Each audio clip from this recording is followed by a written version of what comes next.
Assalamualaikum warahmatullahi wabarakatuh. Baik teman-teman, sekarang kita lanjutkan untuk video yang part 2 ya. Sejarah Bank Syariah di Indonesia. Oke, silakan disimak.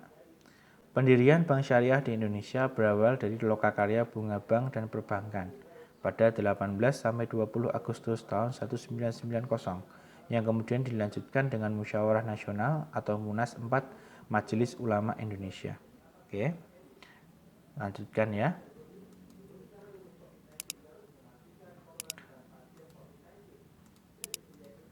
Lalu MUI di Hotel Said Jakarta pada 22 sampai 25 Agustus pada tahun yang sama.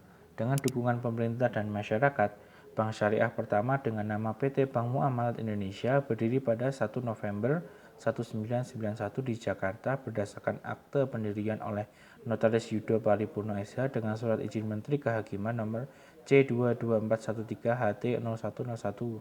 Berdirinya BMI tidak serta-merta diikuti pendirian bank syariah lainnya, sehingga perkembangan bank syariah nyaris stagnan sampai tahun 98. Di latar belakangi krisis ekonomi dan moneter tahun 1998 dan keluarnya Undang-Undang Nomor 10 Tahun 1998 tentang perubahan atas Undang-Undang Nomor 7 Tahun 1992 tentang perbankan yang isinya mengatur peluang usaha syariah bagi bank konvensional, perbankan syariah mulai mengalami perkembangan dengan berdirinya Bank Syariah Mandiri pada tahun 1999 dan Unit Usaha Syariah atau UUS, Bank BNI pada tahun 2000 serta bank-bank syariah dan UUS lain pada tahun-tahun berikutnya.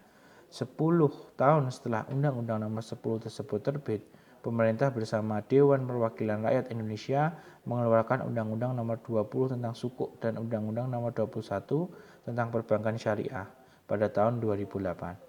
Kedua undang-undang tersebut telah ikut mendorong perkembangan perbankan syariah sampai akhir Desember 2013 terdapat 11 bank syariah, ini ya 11 bank syariah dan 24 UUS dengan perkembangannya yang baik. Sejarah bank syariah di Indonesia secara lebih lengkap dapat dibaca pada buku Memahami Bisnis Bank Syariah.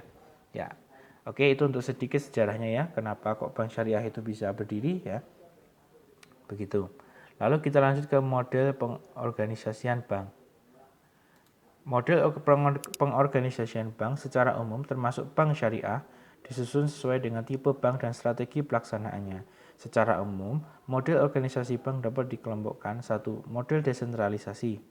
Dalam model organisasi ini, pada tingkat atas, manajemen bertanggung jawab sesuai dengan pembidangan masing-masing atas seluruh produk dan aktivitas bank.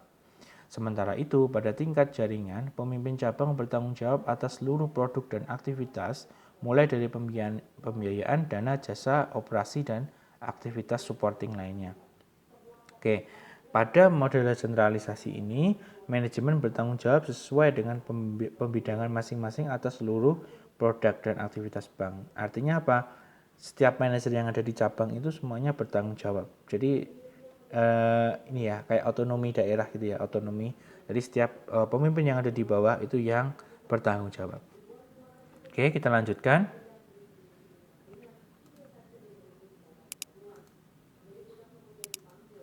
Lalu model yang selanjutnya adalah model sentralisasi. Dalam model ini, pengorganisasian dilakukan berdasarkan kelompok kegiatan atau aktivitas bisnis seperti corporate business group, retail banking group, dan lain-lain.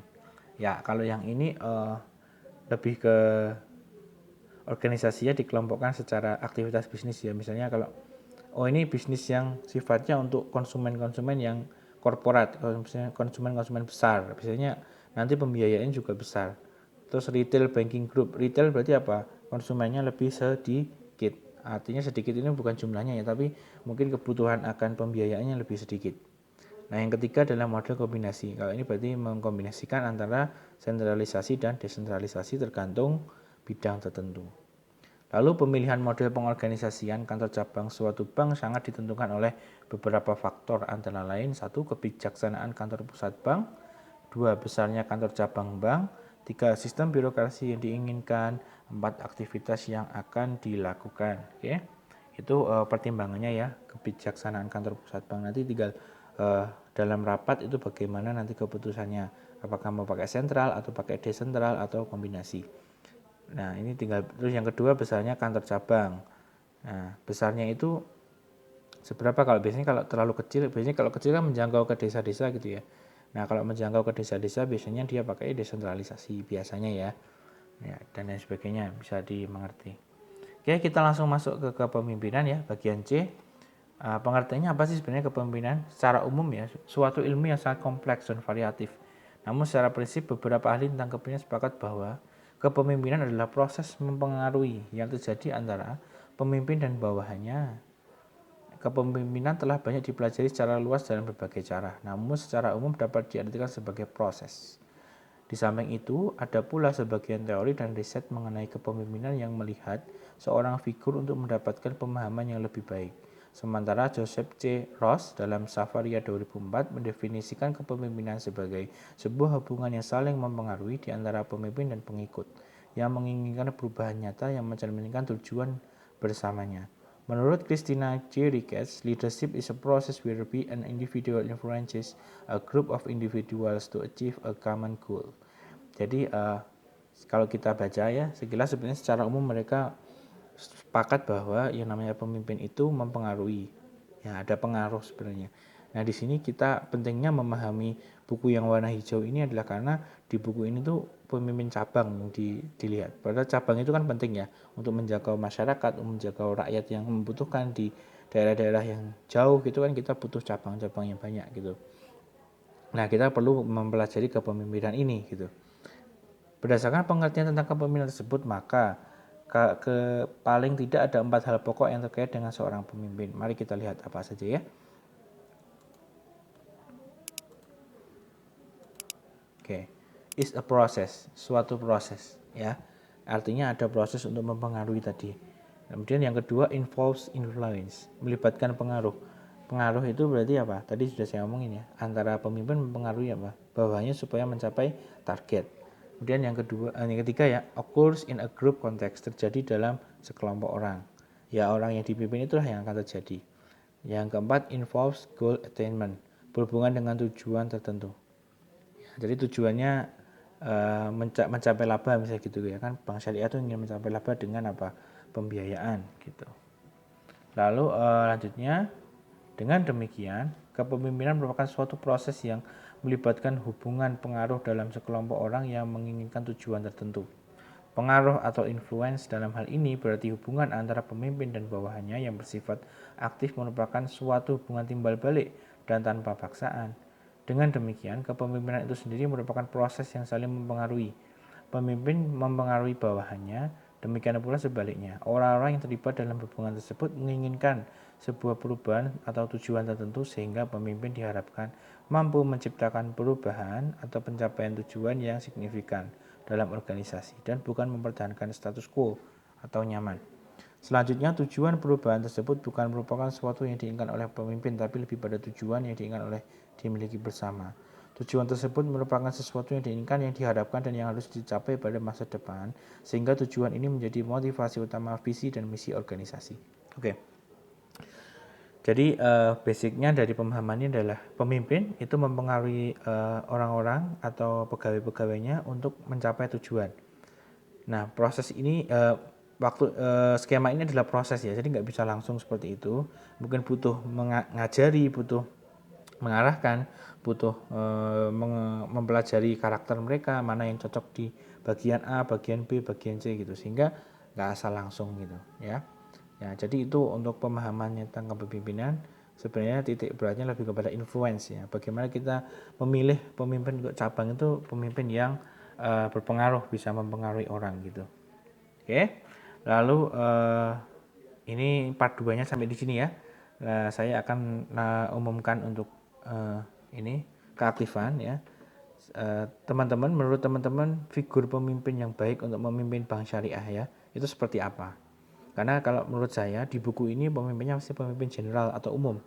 Kalau bank syariah kan beda, bisnisnya dia financial intermediary, beda dengan perusahaan biasa. Nah, menurut teman-teman pemimpin yang baik bagi bank syariah yang seperti apa? Gitu. Silahkan tulis di komentar, kemudian nanti screenshot, simpan screenshot itu, nanti kemudian kalau sudah saya umumkan, silahkan dikirim ke mana saya umumkan ya. Misalnya saya umumkan lewat Instagram, ya silahkan dikirim lewat Instagram. Saya belum tahu itu, nanti saya akan umumkan. Oke. Kemudian untuk Di part 2 ini saya akan umumkan juga password ya. Passwordnya untuk di part 2 berarti saya ngomong di digit kedua ya. Oke, perhatikan ya. Password digit kedua untuk kelompok 1 adalah 3. Password digit kedua untuk kelompok 2 adalah 5. Saya ulangi ya. Password digit kedua untuk kelompok 2 adalah 5. Password digit kedua untuk kelompok 3 adalah 4. Password digit kedua untuk kelompok 4 adalah 6. Password digit kedua untuk kelompok 5 adalah 6. Password digit ke-6 untuk kelompok saya ulangi ya. Password digit kedua untuk kelompok 6 adalah 1. Password digit kedua untuk kelompok 7 adalah 8. Password digit kedua untuk kelompok 8 adalah 9. Saya ulangi ya, biar bersih ya. Password digit kedua untuk kelompok 1 adalah 3. Password digit kedua untuk kelompok 2 adalah 5. Password digit kedua untuk kelompok 3 adalah 4. Password digit kedua untuk kelompok 4 adalah 6. Password digit kedua untuk kelompok 5 adalah 6. Password digit kedua untuk kelompok 6 adalah 1. Password digit kedua untuk kelompok 7 adalah 8. Password digit kedua untuk kelompok 8 adalah 9. Oke. Terima kasih teman-teman. Sampai jumpa di video selanjutnya. Wassalamualaikum warahmatullahi wabarakatuh.